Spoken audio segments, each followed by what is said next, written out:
오늘 5월 29일 예배 하나님 앞에 우리 다시 한번 주님께 마음을 모아 예배를 드리도록 하겠습니다. 하나님 감사합니다. 이 아름다운 날 아름다운 사람들과 함께 아름다우신 하나님을 높일 수 있도록 주님 함께하여 주시옵소서. 예수님의 이름으로 기도합니다. 아멘.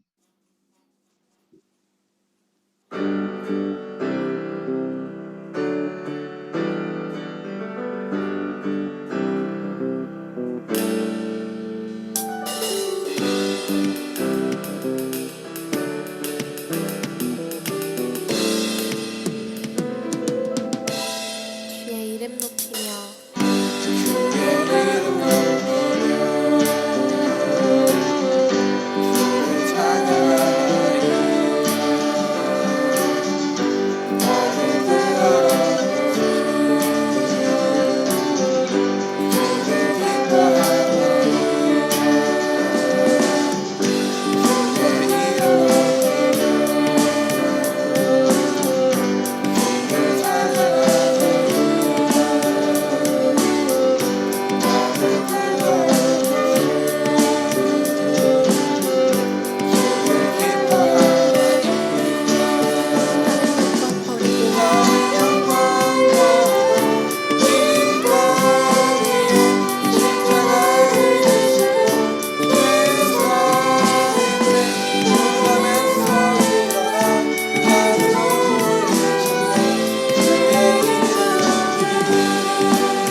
기도하겠습니다.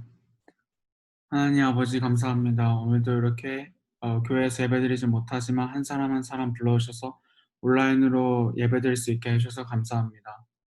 이번 한 주간도 어려움 없이 잘 마치게 해주셔서 감사합니다. 하지만 저희가 하나님을 잠시 잊고 저희가 하고 싶은 대로 살았거나 잊었던 것을 오늘 회개하고 반복해서 짓지 않게 도와주세요.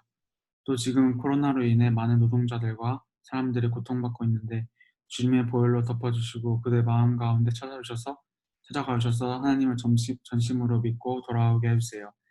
이제 학기가 끝나갑니다. 여름에 한국으로 돌아가는 사람도 있고 계속 여기 있는 사람들도 있는데 어디 가든지 주님과 동행하고 의지하며 끝까지 살아갈 수 있도록 인도해 주세요. 오늘 말씀을 전하시는 전사님께 또 지혜를 주시고 듣는 저희도 말씀을 듣고 다음 주간에 적용하고 살아갈 수 있게 해주세요. 이 모든 말씀 예수님의 이름으로 기도드립니다. 아멘.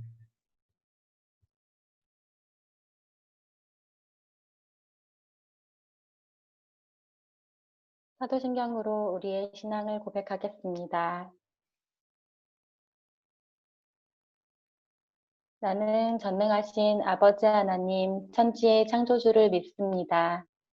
나는 그의 유일하신 아들, 우리 주 예수 그리스도를 믿습니다. 그는 성령으로 잉태되어 동정녀 마리아에게 나시고 본디오 빌라도에게 고난을 받아 십자가에 못 박혀 죽으시고 장사된 지 사흘 만에 죽은 자 가운데서 다시 살아나셨으며 하늘에 오르시어 전능하신 아버지 하나님 우편에 앉아 계시다가 거기로부터 살아있는 자와 죽은 자를 심판하러 오십니다. 나는 성령을 믿으며 거룩한 공교회와 성도의 교제와 죄를 용서받는 것과 몸의 부활과 영생을 믿습니다. 아멘. 네, 여러분 오늘도 너무나도 반가워요. 우리 모두 이렇게 또 함께 할 수 있는 시간들을 가지게 되었는데요. 네, 오늘 새로운 친구들은 비록 없지만 그래도 우리가 이렇게 함께 할 수 없을 이때 또 이 환영하는 시간만큼 또 우리가 정말 기쁘게 축제처럼 해야 되지 않겠어요? 그래서 모두 음소거를 전부 다 해제하고 네, 우리 같이 서로를 정말 축복하는 마음으로 이렇게 손을 좀 내밀어서 같이 찬양하면 정말 좋겠습니다.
네, 이래도 이 시간만큼은 여러분이 카메라도 켜주고 목소리도 들려주고 너무 행복한 것 같아요. 예. 자, 이제 다시 우리 모두 다 음소거를 하고 예, 우리가 또 좋은 음질로 함께 예배드리기 위해서 모두 정말 음소거를 한 후에 우리가 오늘 또 좀 서운하고 아쉬운 그런 이별의 시간을 가지겠지만 5월에 내일이죠. 내일 비행기 타고 가죠. 예. 귀국을 하게 된 6기 우리 노채원 친구를 오늘 축복하면서 같이 이야기를 좀 들어보고 기도 제목 나누고 함께 기도했으면 좋겠어요. 채원이 와 있죠? 네. 예, 채원이 어딨나? 예. 내가 지금 못 찾고 있어요. 아, 채원이. 예. 뭐 전도사님이랑은 얼굴 봤지만 그래도 좀 너무너무 아쉽긴 한데 그동안 파업에서 어땠는지 그리고 어떠한 기도를 함께 우리가 기도하면 좋을지 알려주면 좋겠어요. 이제 그 교회 활동이나 캠프나 이제 아울리치를 더 많이 참여 못하고 가서 아쉽지만 한국에 있었을 때는 이제 그러니까 믿음 생활 이런 게 굉장히 부족했는데 여기서 뭔가 확실한 믿음을 갖게 되어서 너무 좋았고요. 그리고 항상 저를 챙겨주신 전도사님과 파워웨이브 선생님들 너무 감사드리고 그리고 저와 함께 이제 재밌고 즐거운 파워웨이브 활동을 같이 해준 유키 친구들이랑 언니, 오빠들, 동생들 다 너무 고맙습니다. 그리고 저의 기도 제목은 앞으로의 이제 대학 진로를 위해 기도해 주세요. 네, 벌써 이제 우리 친구들이 다 커갖고, 이제 대학 진로를 걱정해야 되는 시기가 됐구나. 예, 오늘 우리 채원이를 위해서는 유키 선생님이신 우리 황승원 선생님께서 우리 채원이를 위해서 기도해 주시면 좋겠습니다. 네, 기도하겠습니다. 하나님 감사합니다. 사랑하는 채원이를 이 시간까지 믿음 안에서 건강하게 자랄 수 있도록 축복하여 주셔서 또한 하나님께 영광 돌리게 하심을 감사를 드립니다. 아부다비에서 학교 생활을 하면서 새로운 환경에 적응하고 또한 공부에 대한 무거운 부담을 가지고서도 하나님을 알아가려고 노력한 아부다비에서 지난 약 3년간의 시간들을 함께 예배하며 세상과 구별된 삶을 살아가려고 노력한 채원이를 축복하여 주시기를 진심 원합니다. 하나님, 채원이가 세상의 어떤 지식보다 하나님께서 주시는 지혜를 얻기 위해 기도하는 딸이 되게 하시고 또 그 하나님이 주신 꿈을 찾게 하시고 꿈을 이루고 성취하는 은혜를 주시기를 소망합니다. 또 무엇보다도 많은 믿음의 선진들이 있었지만 채원이에게 찾아와 주셔서 채원이에게 귀한 믿음을 허락하여 주시고 구원의 은혜로 인도하여 주시기를 원합니다. 이제 한국으로 돌아가 다시 새로운 환경에서 지낼 때에 좋은 친구들을 많이 만나게 하시고 채원이가 먼저 좋은 친구가 되어서 주위 사람들에게 선한 영향력을 끼칠 수 있는 사람이 되게 하여 주시고 무엇보다도 하나님의 믿음을 잃지 않고 날마다 하나님을 더 알아가고 하나님을 의지하며 나아갈 수 있는 귀한 하나님의 자녀가 되게 하여 주시기를 원합니다. 한국으로 돌아가는 여정을 주님께서 인도하여 주시고 한국이 귀국하는 과정에서도 가족 모두가 건강하게 격리 생활도 잘 해나갈 수 있도록 모든 것을 선하게 인도하여 주시옵소서. 감사를 드립니다. 주 예수님 이름으로 기도드렸습니다. 아멘. 네, 네, 우리 채원이 하여튼 내일 잘 가고요. 가서 또 격리하는 기간 동안 건강하게 잘 보내고 그리고 한국에서도 그 발걸음 잘 걸어가기를 계속해서 응원하겠습니다. 네, 그래서 연락 주고 받아요. 네, 우리 사기 선배님들 졸업 예배는 6월 19일 비록 줌을 통해서 하겠지만 우리 선배들 지금 학교에서도 현재 인터넷으로 졸업 예배 졸업식 하고 있죠. 네, 우리도 비록 그렇긴 하지만 그래도 우리 선배들 행복하고 그리고 마음 안에 많은 축복을 받을 수 있는 그런 졸업 예배가 될 수 있도록 준비하도록 할 테니까 네, 우리 사기 선배들이 누구누구 있는지 혹시 아세요? 네, 우리 보조교사로 마지막에 섬겨주었던 선생님들이죠. 우리 윤승열 선생님 그리고 우리 박채연 선생님 지금 한국에 있지만 그리고 우리 예배는 지금 오지 않았는데 한영준 선생님, 신유진 선생님 이렇게 있습니다. 우리 오기들은 이제 곧 여름이 끝나면 이 선배들의 뒤를 이어 보조교사의 자리를 물려받게 되겠습니다. 우리 오기 선배들 좀 마음에 준비하세요. 예, 우리 이제 전통적으로 졸업해가 되는 그 졸업 연도에 있는 선배들은 파워웨이브를 위해서 끝까지 헌신하고 갈 수 있는 아름다운 그 보너스 혜택이 주어지기 때문에 우리 선배들 졸업식만큼은 우리가 온 마음을 다해서 존경하는 마음으로 또 축복해주면 좋겠습니다. 자, 여러분들 소그룹 보니까 굉장히 너무 열심히 잘하고 있는 것 같아요. 우리 집에도 소그룹을 지금 두 친구가 하고 있잖아요. 와, 이게 전도사님이 들으려고 했던 게 아니었는데 이렇게 살짝 들어가서 들어보면 우리 선생님들께서 너무 준비도 잘해오시고 되게 재밌어요. 나도 이렇게 가서 같이 하고 싶을 정도로 우리 선생님들 너무 애써주셔서 감사한데 우리 친구들이 예습을 잘해가야 선생님들이 더 어떻겠어요? 힘이 불끈불끈 나시겠죠? 선생님들께서 행복하지 않거나 선생님들께서 건강하지 못하면 누구 책임이다? 그쵸? 그 기수가 책임입니다. 알았죠? 그래서 여러분들 선생님을 위해서 또 이 소그룹 안에서 더 풍성한 나눔이 있을 수 있도록 꼭 예습을 해주세요. 다음 주는 좀 짧아요. 내용이 짧으니까 여러분들 또 훨씬 더 소그룹 안에서 토론할 수 있는 내용들이 좀 많을 거고요. 자, 오늘 설교 내용을 바탕으로 한 것을 다음 주에 소그룹에서 나누는 거니까요. 여러분들이 잘 기억하고 나누면 좋겠습니다. 마태복음 오늘 말씀이거든요. 오늘 설교 말씀, 주제 말씀 암송이고요. 그리고 나머지 창세기 마지막까지 통독하면 되겠습니다. 자, 오늘의 말씀 마태복음 22장 37절에서 40절 들어가 바이블 같이 함께 듣도록 하겠습니다.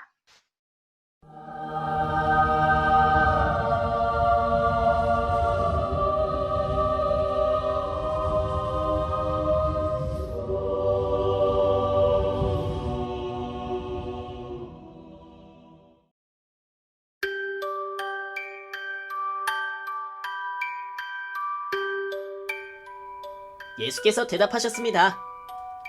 내 마음을 다하고 내 생명을 다하고 내 뜻을 다해 주 내 하나님을 사랑하여라. 이것이 가장 중요하고 으뜸되는 계명이다. 그리고 둘째 계명도 이와 같다. 내 이웃을 내 몸처럼 사랑하여라. 모든 율법과 예언자들의 말씀이 이 두 계명에서 나온 것이다.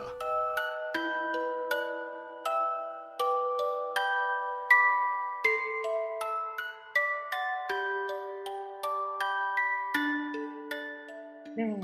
아우, 저는 그렇게 빵 안 터질라 그랬는데 여러 차례 들었는데 예. 근데 그 귀여운 윤서의 목소리를 들으니까 이렇게 마음이 얼마나 이렇게 행복하고 그쵸?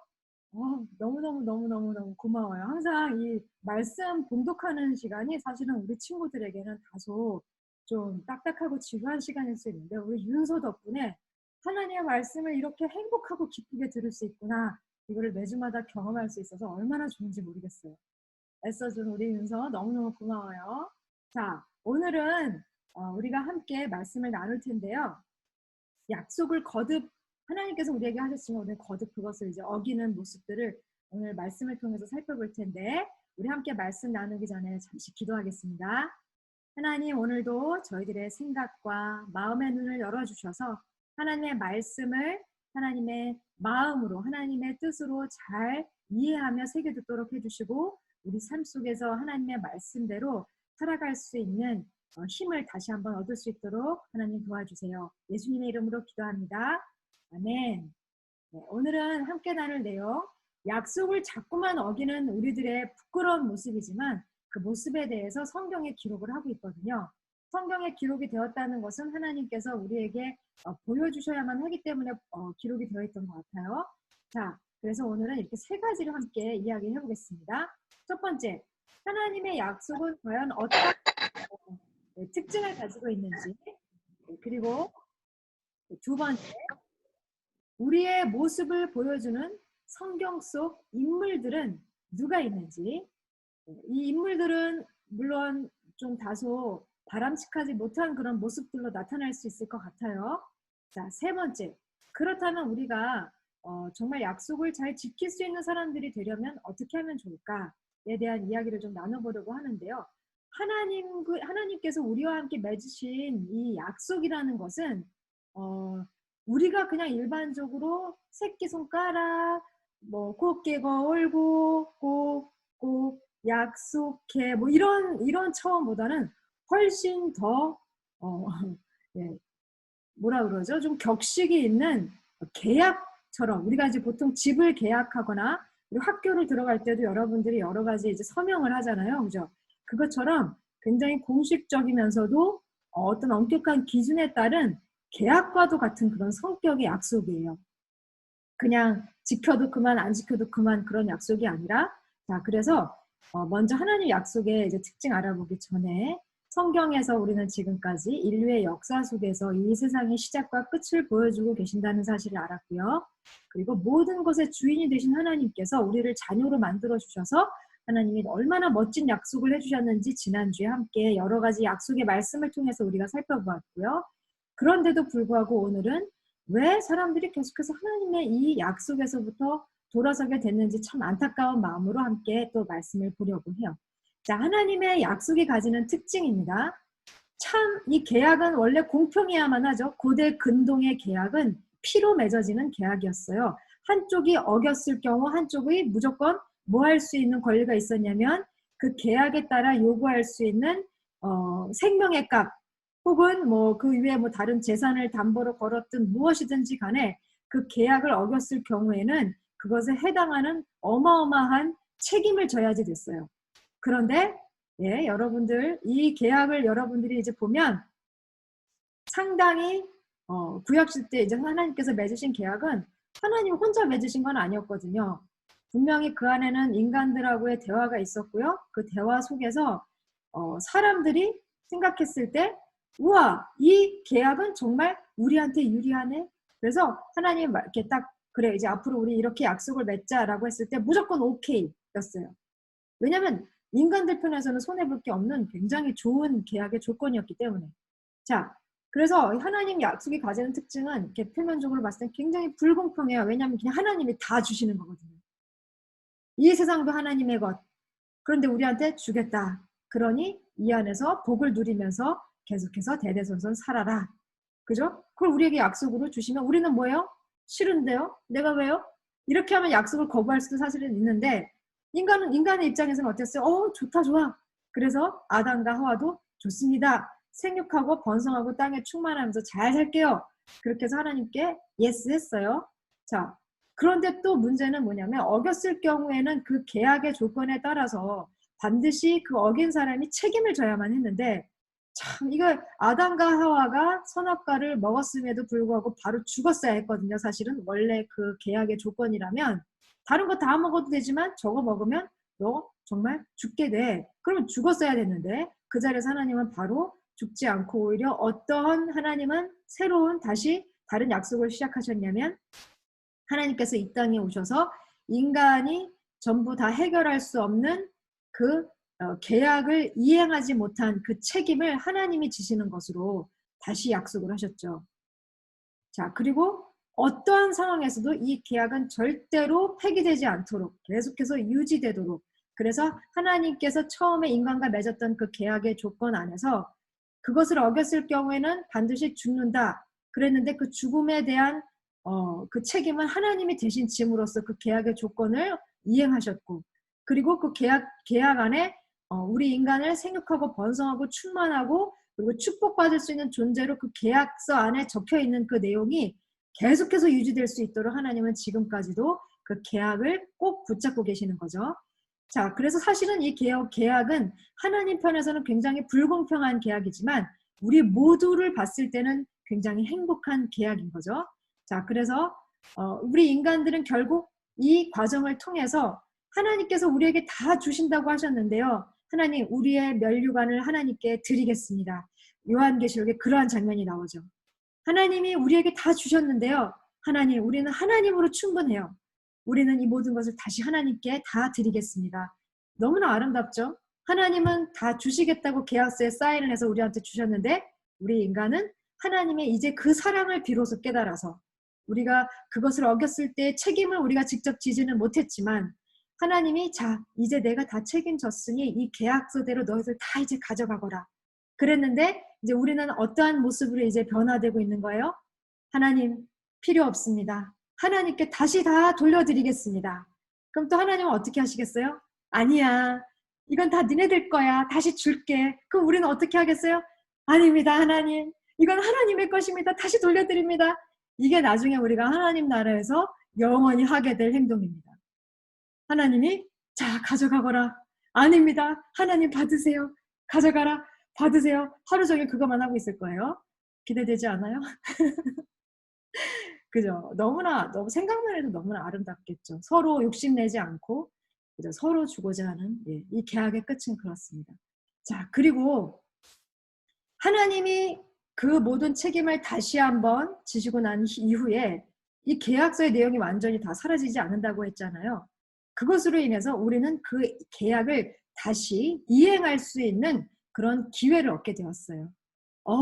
하나님이 이 계약을 완전히 전부 다 무효화시키지 않고 다시 책임을 지셔서 그 어느 누구도 이 계약서 갖고 뭐라고 할 수 없을 정도로 다시 이 계약서의 내용이 유효하게 계속 가는구나.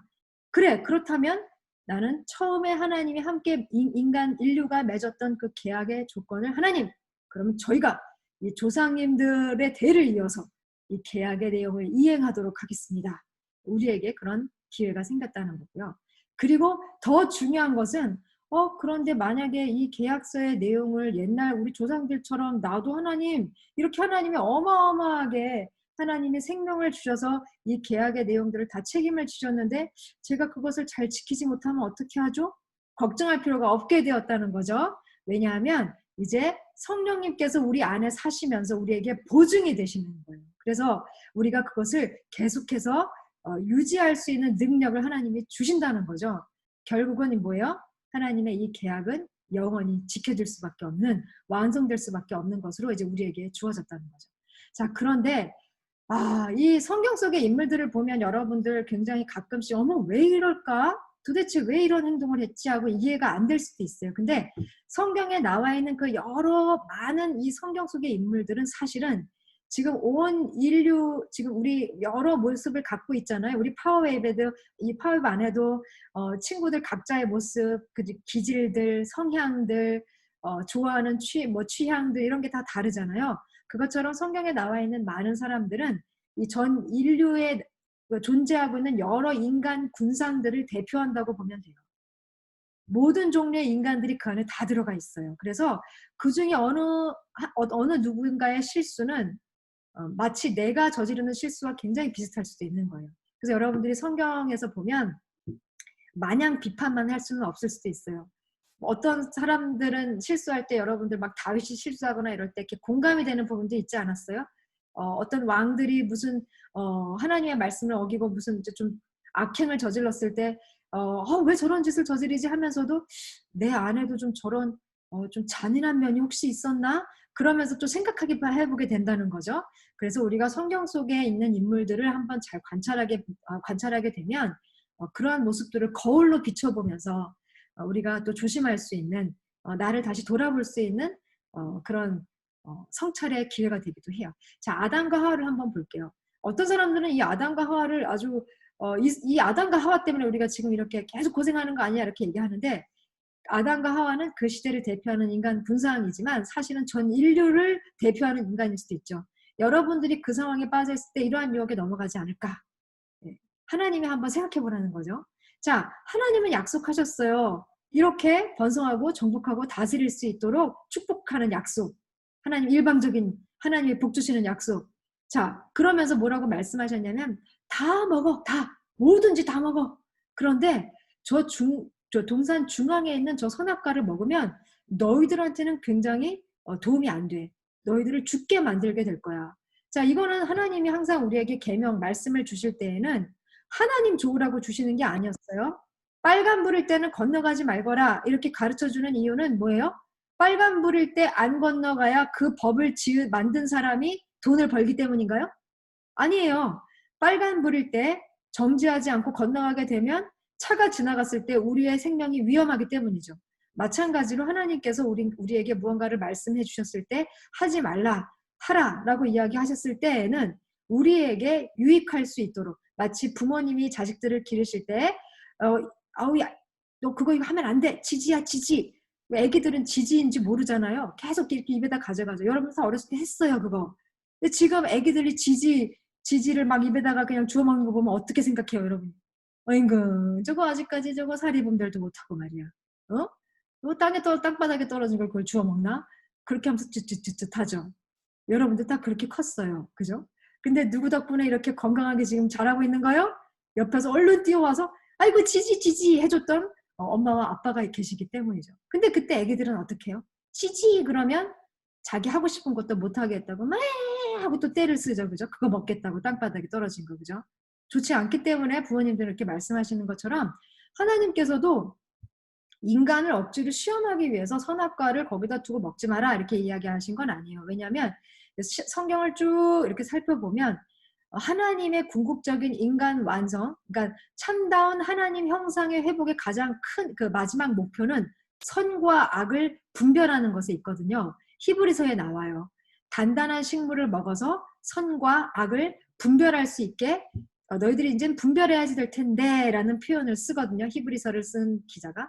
마찬가지로 하나님께서는 언젠가는 이 선악과의 용도를 사람들에게 알려주고 그것을 어떻게 사용할지를 차근차근 단계에 따라서 가르쳐 주시려고 했을 것이다 라는 생각도 들고요.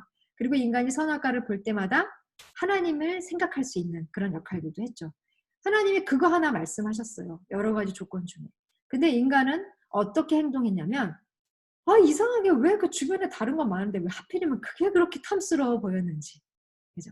사람들은 이런 유혹, 그리고 마음의 이 유혹이 바깥에서 들어오는 이 눈으로 보고 귀로 듣고 하는 이 모든 유혹들이 내 마음 속에 있는 이 탐심과 함께 딱 이렇게 접붙임이 되면 그때는 하나님으로부터 완전히 그냥 하나님이 없는 것처럼 행동해 버리는 거죠. 하나님이 없는 것은 곧 악이죠. 악. 하나님은 선이시고요. 우리가 하나님 안에 있을 때만 그 참다운 선을 발견할 수 있어요. 그렇지 않은 것들은 전부 다 이미테이션이에요. 대체품이에요. 흉내만 낸 거예요. 거기 안에는 절대로 진짜 참된 선이 없어요.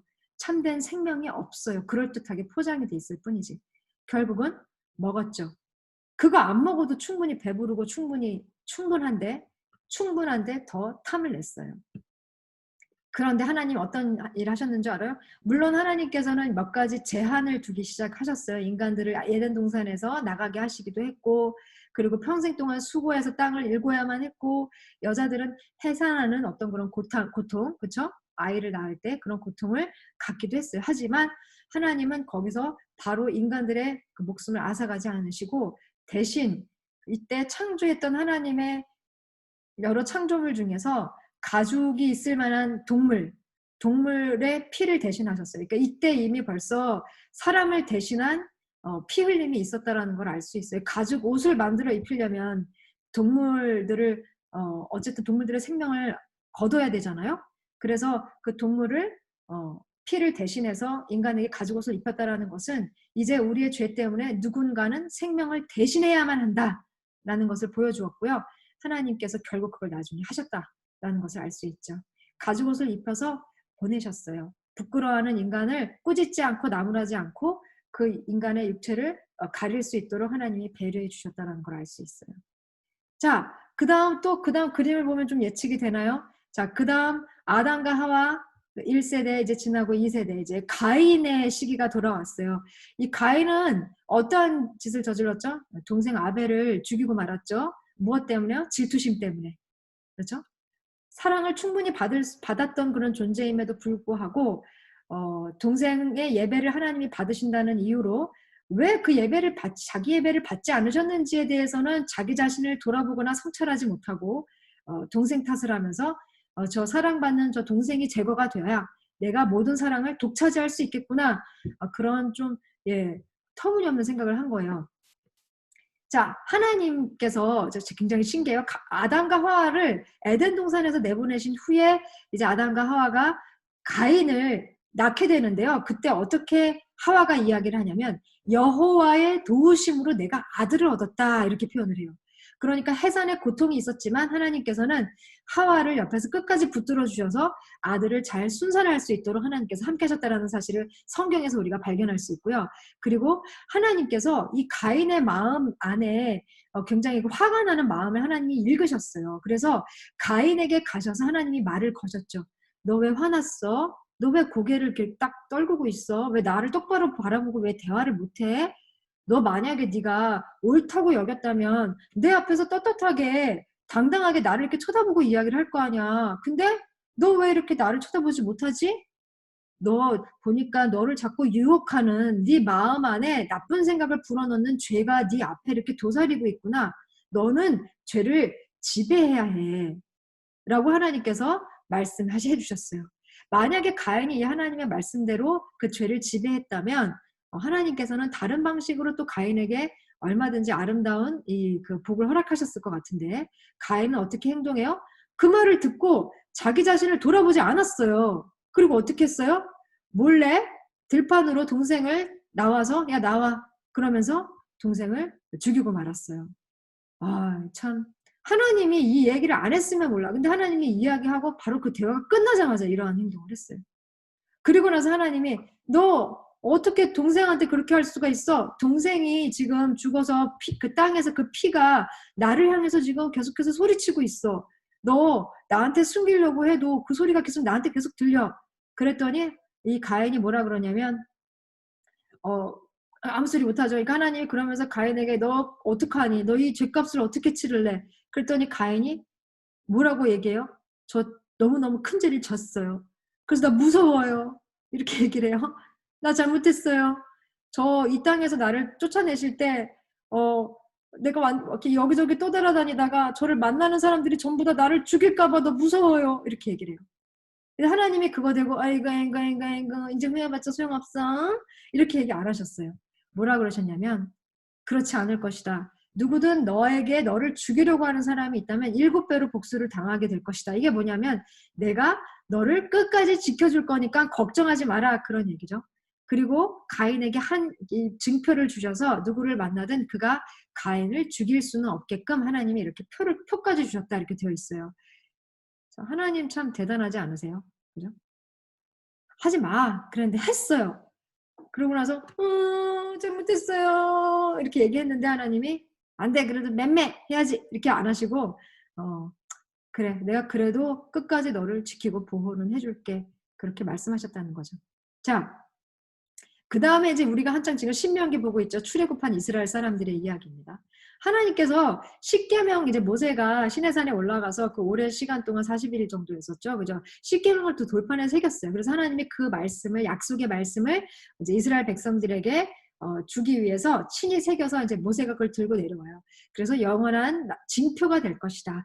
이 징표라는 거는 사랑의 표시 같은 거죠. 우리가 결혼한 사람들 이렇게 반지 낀 것처럼 영원한 그런 징표가 돼서 너와 나 사이에 계속 함께하는 그런 계약이 될 것이다. 이렇게 얘기했는데 이스라엘 백성들 어떻게 했는지 아세요? 모세가 산에서 오랫동안 내려오지 않으니까 이 모세의 형인 아론한테 이제 막 몰려가서 따지기 시작했어요. 야, 저기 일어나서 우리를 앞서서 갈 신을 좀 빨리 만드쇼. 이게 뭐 하는 거예요 지금요? 40일 동안 우리를 이집트에서 이끌어낸 그 사람 모세가 어떻게 됐든지 뭐 말았든지 우리가 알게 뭐요. 이렇게 얘기를 해요. 그 무시무시한 그 이집트 군사에서부터 이렇게 이끌어내서 홍해바다를 건너서 이렇게 광야까지 이제 데리고 나왔는데도 그 40일이라는 시간을 못 참고 와서 이렇게 얘기를 해요. 그래서 아론은 어쩔 수 없이 백성들이 가져온 것을 전부 다 모아서 거기에 송아지를 만들죠. 금송아지를 만들어요. 그러면서 자, 너희들 이집트에서 이끌어낸 너희들 신이다. 이렇게 얘기해요. 와, 어때요? 참 사람이라는 존재는 참 화장실 들어갈 때의 마음과 나올 때의 마음이 다르죠. 이게 무슨 말인지 알아요? 이런 표현도 어른들 많이 쓰시죠. 급할 때는 그냥 뭐라도 붙잡는데 이제는 자기들 마음이 편안해지니까 뭐 그런 거 다 필요 없어. 그냥 지금 내가 편하면 다 된 거지. 그런 마음 자세가 되는 거죠. 그래서 예전에 하나님은 어떻게 인도해내셨는지 금방 까먹었어요. 근데 하나님은 이러한 사람들의 행동에 대해서 어떻게 하셨냐면 처음에 너무 화가 나셔서 내가 바로 재앙을 내릴 거야. 그런데 또 모세가 사실 이 사람들이 모세를 무시했는데도 불구하고 모세가 하나님 그래도 하나님 지금까지 잘 참으셨잖아요.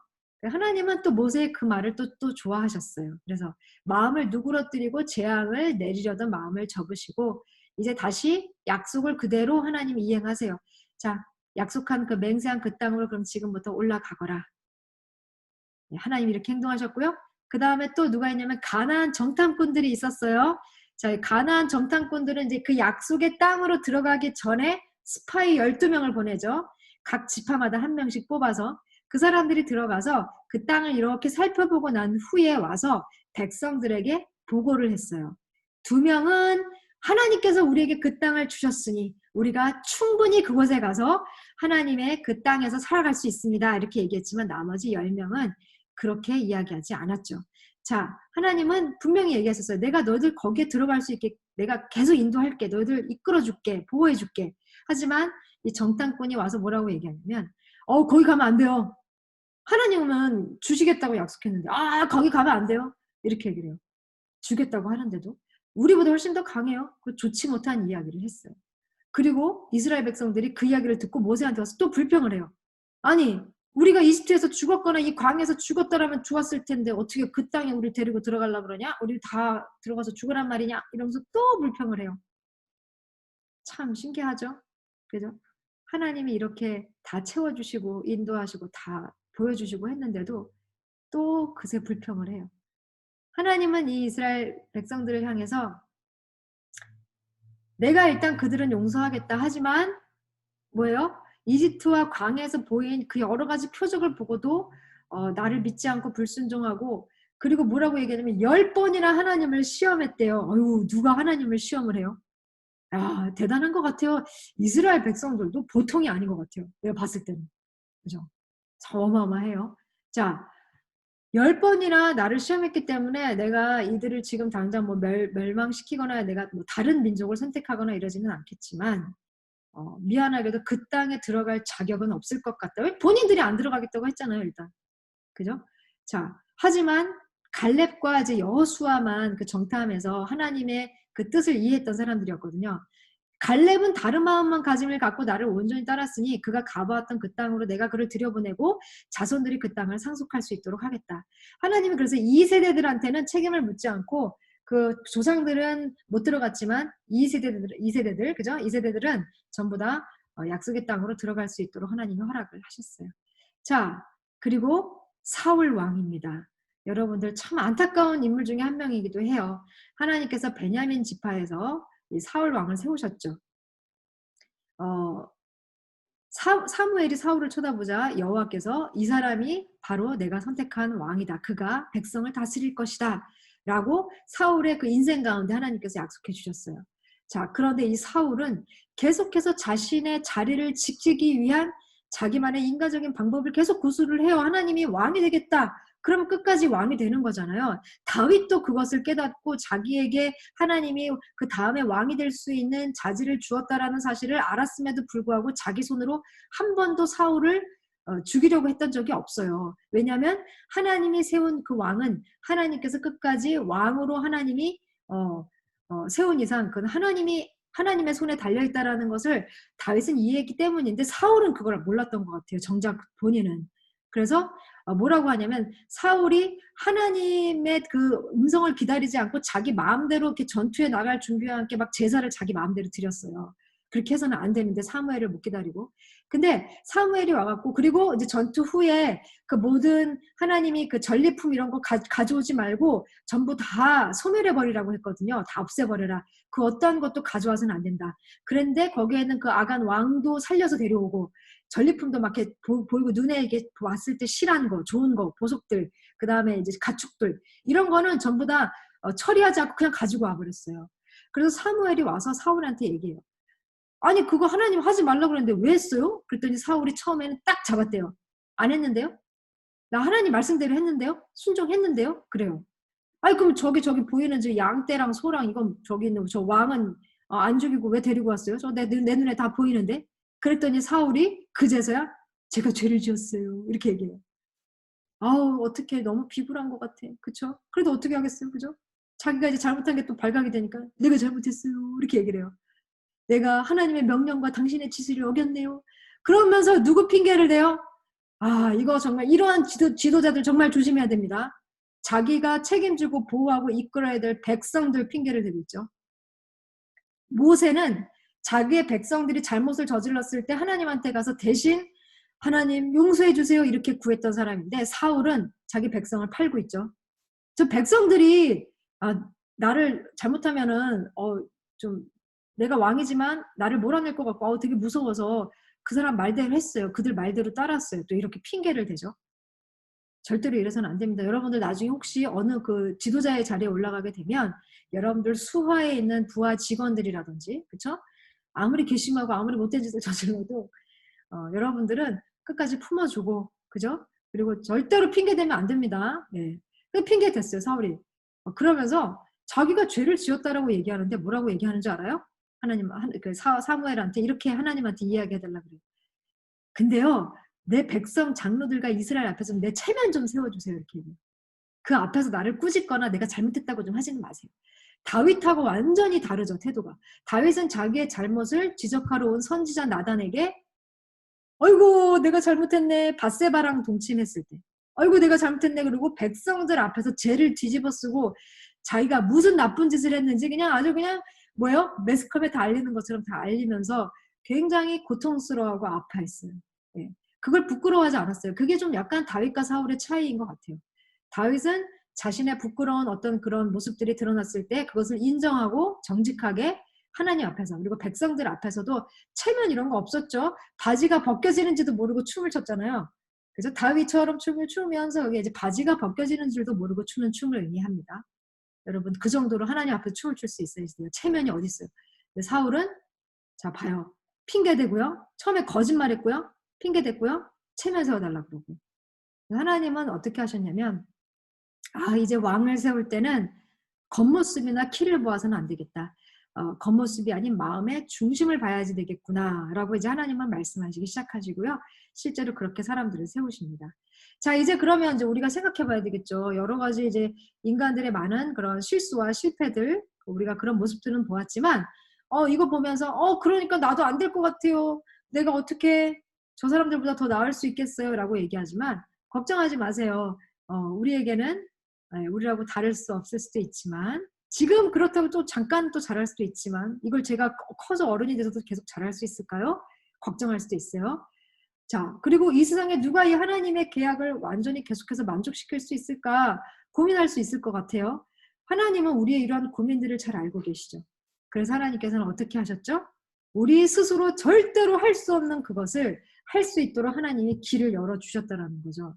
그래서 이제 하나님이 그 약속을 함께 지켜갈 수 있도록 하나님이 우리 가운데 지금 손 붙잡고 계시는 거죠. 그러니까 여러분들 절대로 걱정하지 말고요. 이제 우리가 성경을 통해서 알게 되었으니까 이제 어떻게 하면 돼요? 정직하게 체면 차리지 말고 어떻게 한다? 그냥 하나님께로 빨리 달려가면 되는 거예요. 언제든 우리를 받아주시고 안아주시는 그 하나님 제대로 알면 절대로 두려워할 필요가 없어요. 하나님은 이 모든 계약은 무엇을 통해서 이루어졌다라는 사실을 우리에게 보여주셨냐면 사랑이다라고 얘기하시는 거죠. 계약에 나와 있는 표면적인 내용만 보고 하나님을 오해하거나 하나님을 잘 알지 못하는 것만큼 슬픈 것도 없는 것 같아요. 하지만 하나님께서는 이 땅에 오셔서 직접 뭐라고 말씀하셨냐면 이렇게 말씀하셨어요.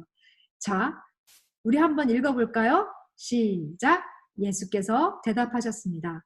내 마음을 다하고 내 생명을 다하고 내 뜻을 다해 주 내 하나님을 사랑하여라. 이것이 가장 중요하고 으뜸되는 계명이다. 그리고 둘째 계명도 이와 같다. 내 이웃을 내 몸처럼 사랑하여라. 모든 율법과 예언자들의 말씀이 이 두 계명에서 나온 것이다. 이렇게 얘기해요.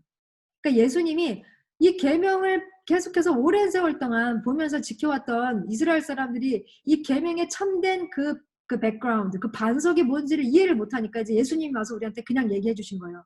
얘들아, 여태까지 했던 그 모든 계약들, 그 계명들, 모든 말씀들, 선악과 먹지 말라고 했던 그 모든 것들, 이거 전부 다 뭐냐면 사랑 때문이야, 얘들아. 사랑. 너희들이 진짜 하나님을 사랑하고 내 이웃을 사랑한다면 여기에 나와 있는 모든 수천 가지, 수만 가지 이 계약의 조건들, 이 계명들은 그냥 다 지켜져. 왜냐하면 모든 율법과 예언자들의 말씀은 바로 이 두 계명에서 나오는 거거든. 여기서 둘째 계명이라고 했을 때는 두 번째로 중요한이라는 뜻이 아니에요. 하나님에게 있어서는 순서가 중요하지 않죠? 첫째 계명, 그리고 둘째 계명도 이와 같다라고 얘기했기 때문에 첫째, 둘째는 의미가 없어요. 다시 말해서 하나님 사랑하는 것과 우리의 이웃을 사랑하는 것은 같은 거예요. 똑같이 중요하다. 이렇게 얘기를 해요. 자, 그래서 약속을 지키는 사람들은 매일 하나님을 더 깊이 사랑하고 나의 가족과 친구들을, 이웃들을 사랑하다 보면 하나님의 약속을 나도 모르는 사이에 지키는 사람이 되어 있는 거예요. 되게 신기하다니까요. 한번 해보세요. 진짜. 부모님을 공경해야지, 부모님을 공경해야지, 도둑질하지 말아야지, 도둑질하지 말아야지, 거짓말하지 말아야지. 아무리 벽에다 써놓고 그거 외우고 뭐 읽어봐야 소용없어요. 근데 내가 하나님을 정말 사랑하다 보면 그래, 내가 하나님을 사랑하는 사람이 어떻게 이런 짓을 저지를 수 있겠어? 내가 그리고 부모님을 사랑하게 되면 자연스럽게 부모님을 공경하겠죠. 내가 친구를 사랑하는데 어떻게 친구한테 거짓말을 하겠어요? 그죠? 그리고 내가 이웃을 정말 아끼고 사랑하는데 어떻게 그 사람들 물건을 몰래 훔쳐갖고 오겠어요? 그 사람들한테도 필요한데. 그쵸? 하나님을 사랑하게 되면 되게 신기해요. 다른 사람을 더 사랑하게 되고요. 사람들을 사랑하게 되면요. 하나님의 사랑을 또 더 깊이 이해하게 돼요. 아까 말했죠. 하나님, 자, 다 가져라. 아닙니다. 하나님 가지세요. 하나님께 드릴게요. 아니야, 너 다 가져. 아니에요. 하나님께 드릴게요. 사랑은 주고 주고 주고 주고 신기하죠. 주는 것밖에 없는 것 같은데 나중에 받는 것밖에 기억이 안 나죠. 신기해요. 그게 사랑의 힘이에요. 그래서 주고 받는다라는 표현을 쓰지만 사랑은 주고 주다 보면 나도 모르는 사이에 계속 받고 있고요. 그리고 나는 그냥 생각 없이 줬는데 상대방도 계속해서 받는 걸 경험하게 되는 것 같아요. 놀라운 비밀입니다. 그래서 오늘 우리가 같이 정말 하나님 앞에서 하나님 그렇습니다. 성경에 우리가 수많은 인물들을 보았습니다. 그 인물들을 교훈 삼아서 우리가 이 세상을 살아가는 동안 정말 하나님의 마음을 닮아 하나님 그 사랑을 온전히 저희가 배우고 누리고 서로 주고받으면서 그 사랑이 우리 안에서 현실이 되어서 계속해서 우리의 삶을 다스리다 보면 하나님의 계명은 어느새 우리도 모르는 사이 하나님의 약속들이 이 세상에 지켜지게 되고 그러다 보면 이 세상이 하나님의 나라가 될 것을 믿습니다. 우리가 이렇게 오늘 다시 한번 마음에 결단하는 시간을 가지면 좋겠습니다. 자, 오늘 우리 같이 헌금 찬양하면서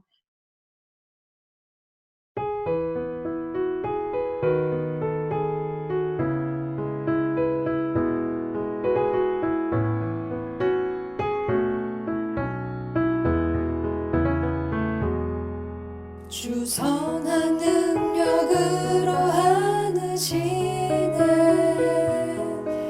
그 크신 발로 날 붙드시네 절망 속에도 흔들리지 않고 사랑하는 주 얼굴 구하리 이전에 괴로움 날 헤워싸고 고난의 길을 걷는다 해도 주님께 모두 맡긴 우리 영혼 끝내 승리의 날을 맞으리 선한 능력으로 일어서리 주만 의지하리 믿음으로 우리 고대하네 주 오실 그날 영광의 새날을 맞이하리 주님이 마신 고난의 쓴 잔을 우리도 감사하며 받으리 주님의 남은 고난 채워가며 예수와 복음 위해 살리라 선한 능력으로 일어서리 주만 의지하리 믿음으로 우리 고대하네 주 오실 그날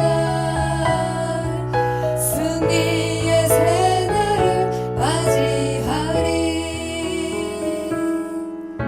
이 고요함이 깊이 번져갈 때 저 가슴 벅찬 노래 들리네 다시 하나가 되게 이끄소서 당신의 빛이 빛나는 이 밤 그 선한 힘이 우릴 감싸시니 믿음으로 일어날 기대하네 주 언제나 우리와 함께 계셔 하루 또 하루가 늘 새로워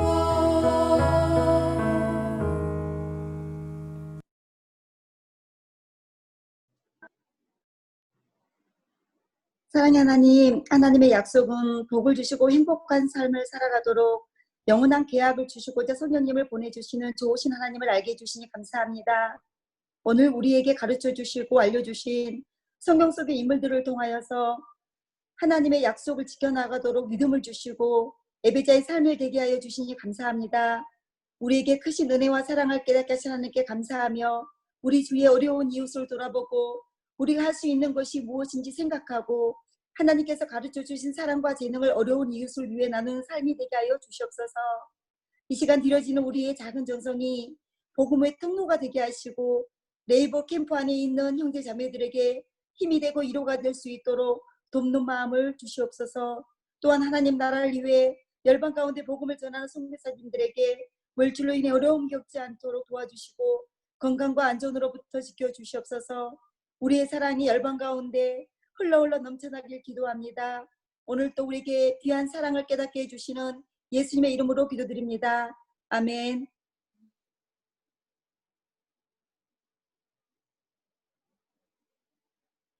하늘에 계신 우리 그러신 아버지, 우리 아버지 아버지의 이름을 거룩하게 하시며 이름이여 아버지의 나라가 오게 하시며 아버지의 뜻이 하늘에서와 같이 땅에서도 이루어지게 하소서.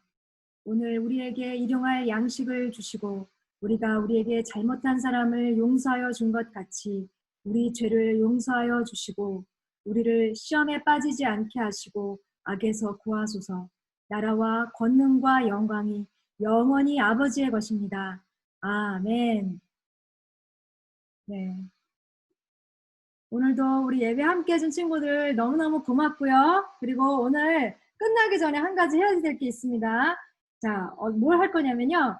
여러분들 이번 주에 각 기수별로 창세기부터 그쵸?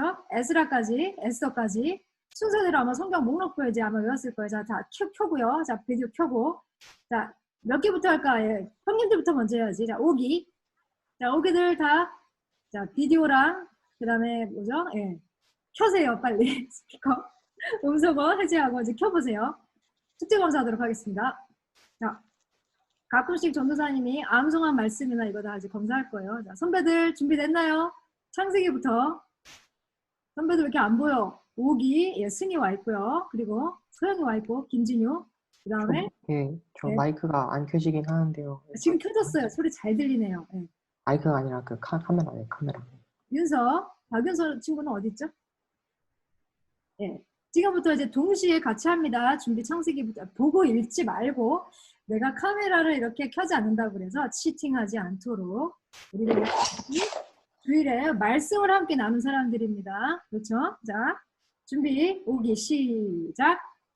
창세기, 출애굽기, 레위기, 레위기, 신명기, 신명기, 여호수아, 여호수아, 사사기, 룻기, 사무엘, 사무엘, 상하, 사무엘 상하, 그리고 네, 열왕기 상하, 열왕기, 상하, 역대 상하, 에스라, 에스라서, 느헤미야, 에스겔. 에스겔. 왜요? 아, 이거 마이크가 딜레이가 있는 것 같아요, 선생님. 에스겔이 네? 왜 그러니까 에스겔이 지금 에스겔이 실수했어요. 에스더. 네, 에스더. 실수했어요. 아, 친구야. 헷갈렸어요. 중간에 민수기도 빼먹었고요. 자, 어쨌든 자, 민숙했어요. 네, 아니야, 그 모세오경 중에 하나 빼먹었어요. 자, 했는데. 끄세요. 자, 오기 자 6기 지금부터 6기. 자, 6기 시작. 창세기, 출애굽기, 레위기, 민수기, 신명기, 여호수아, 사사기, 룻기, 사무엘 상하, 열왕기 상하, 역대 상하, 에스라, 느헤미야, 에스더, 룻기, 시편, 잠언, 전도서, 이사야. 하지. 예, 6기. 다소 약간 무질서하긴 했지만 어쨌든 했어요. 자, 우리 7기의 단합력을 한번 보도록 하겠습니다. 자, 서희력 선생님의 자존심을 살려줄 수 있는 우리 7기. 자, 준비. 소리도 와 있지, 소리? 자, 준비. 네. 맞춰서 자, 시작. 창세기, 출애굽기, 레위기, 신명기, 여호수아, 사사기, 룻기, 사무엘 상하, 열왕기 상하, 역대 상하, 에스라, 느헤미야, 에스더, 룻기, 시편, 잠언. 시편 부른 다음에 자, 에스더까지. 예, 더 나갔네요. 그리고 오케이. 자, 그다음 예, 우리 8기들 한번 보겠습니다. 자, 8기 준비됐죠?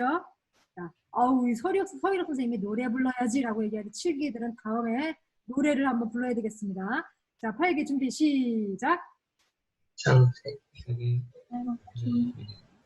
왜 이래, 이거 왜 소리가 왜 이래? 자신있게. 자, 8기 자신있게. 어디로 사라졌어? 어디로 갔어? 준호야, 어디로 사라졌어? 아까 분명히 있었는데. 보러 가, 자, 오케이. 준호, 윤지, 자자, 준비, 시작. 창세기, 출애굽기, 레위기, 민수기, 신명기, 여호수아, 사사기, 룻기, 사무엘상하, 열왕기상하, 역대상하, 에스라, 느헤미야, 에스더, 룻기, 시편, 잠언들. 에스더까지만. 네. 여기는 그래도 뭐 미나 이렇게 3명이었던 것 같은데 그래도 잘했어요. 자, 우리 부기들. 자, 우리 보조 선생님 같이 하셔도 괜찮습니다. 부기 준비 시작. 창세기, 출애굽기, 레위기, 신명기, 사무엘기, 여호수아, 열왕기상하, 역대상하, 열왕기상하, 역대상하, 느헤미야, 에스더. 예, 역시 우리 부기들. 이렇게 겹치기 신공이라고. 네, 이론이 많으면 좀 그럴 수가 있어요. 그죠? 민수기 조금 빼먹은 것 같긴 한데. 어쨌든 간에. 자, 10기. 자, 이제 10기 한번 보겠습니다. 우리 파워웨브의 기둥. 자, 10기 준비. 자, 시작.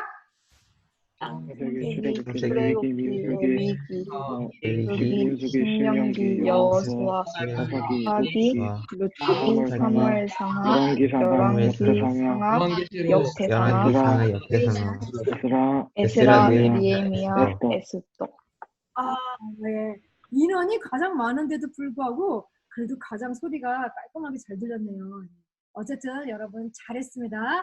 이제 다음 시간은 그 뒤부터 이렇게 쭉 네, 국이 최고야 라고 또 우리 선생님 네, 깨알 또 자랑을 또 하셨습니다.